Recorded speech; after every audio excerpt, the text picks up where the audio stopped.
Voilà, gloire au Seigneur. Si je vous dis que je suis venu en footing, vous n'allez pas me croire.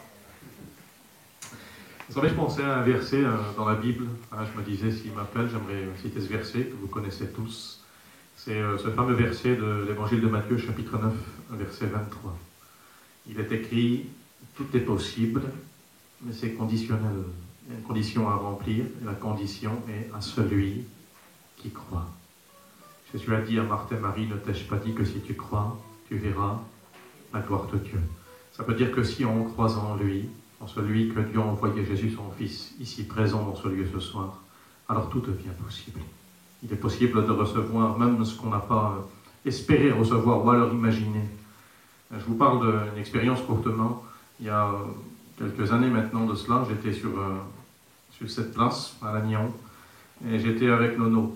Et pour ceux qui ne connaissent pas mon témoignage, je ne vais pas vous le donner parce que ce serait très long, mais juste pour vous dire, quand je suis venu à Dieu, mon père est resté 2 ans sans parler. Il m'a renié pendant 2 ans. Et à la suite de ça, j'ai dû m'abstenir d'aller chez lui parce que le courant était pas très honnête là-bas et c'était très compliqué. Et puis au bout d'environ 6-7 mois où je ne pouvais pas aller chez lui, ma mère m'a téléphoné en pleurant.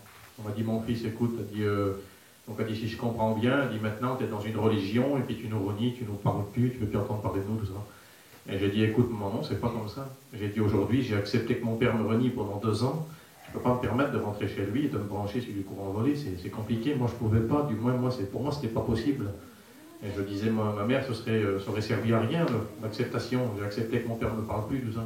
Et j'ai dit, je ne peux pas accepter ça.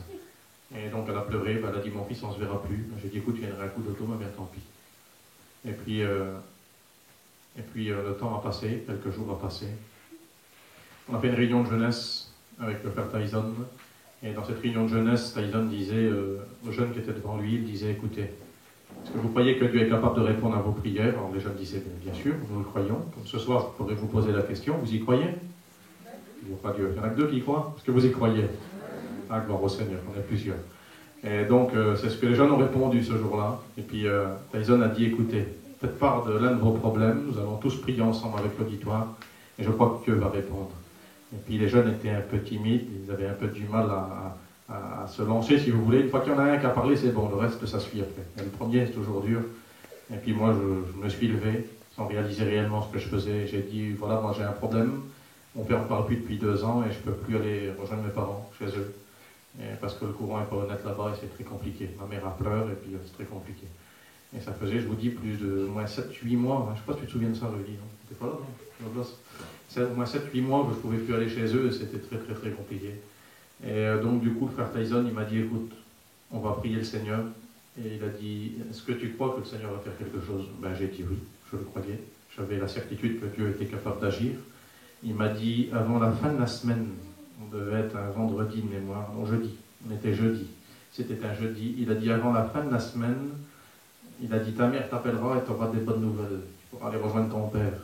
Je ne sais pas si vous réalisez un peu la parole que ce garçon m'a dit ce jour-là, mais vous comprenez pour l'avoir reçu de Dieu. Et j'ai serré cette parole dans mon cœur. J'ai dit, Seigneur, oui, je crois. C'est bien, je crois ce que le Père m'a dit là. Et le lendemain, le téléphone a sonné, c'était ma mère. Alors écoutez la suite. Elle m'appelle, elle dit, mon fils, écoute, elle dit, ton père, il est venu me voir, et elle dit, en criant d'un ton assez sévère, je ne savais que de crier. Et il a dit comme ça, il a dit, il fait quoi le petit là, en secours? Il a dit, il vient pas, il ne veut pas venir. Et ma mère lui a répondu, elle lui a dit, écoute, tu veux que je sois honnête, alors je vais te dire pourquoi ton fils ne veut pas venir, parce que le courant est volé. Alors il s'est mis à lire des paroles, il est parti en démarrage à fond dans le terrain. Il a dit, mon fils, il est revenu 20 minutes plus tard. Il a dit, j'ai rien compris. Il est revenu tout calme. Il m'a dit, écoute, si c'est son truc au petit, dis-lui qu'il vient, on va faire mettre un compteur spécialement pour lui. Voyez, juste pour vous dire un peu, même ma mère, elle ne comprenait pas ce qui venait de se passer. La parole que le frère avait annoncée, le frère Tyson, plus de 8 mois que ça durait, hein, sérieusement, ça faisait très longtemps. Parce qu'il m'avait dit ça avant la fin de la semaine. Le lendemain, ma mère m'appelait, je peux aller retrouver mon père. Vous voyez, tout est possible à celui qui croit. Vous y croyez? Voilà, la réunion, ça va être quelque chose. Que Dieu vous bénisse.